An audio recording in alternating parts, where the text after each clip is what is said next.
এই দোয়াটা প্রত্যেক রাতে যেন আমরা বেশি বেশি করি। সম্মানিত শ্রোতা, সবাই একটু পড়ুন মেহরবানি করে। আল্লাহুম্মা ইন্নাকা আফুউন তুহিব্বুল আফওয়া ফাআফু আন্নি।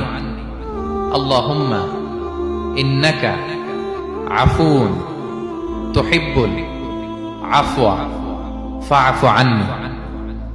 হে আল্লাহ, আপনি ক্ষমাশীল, আপনি ক্ষমা করাকে পছন্দ করেন, আল্লাহ আমাকে ক্ষমা করেন।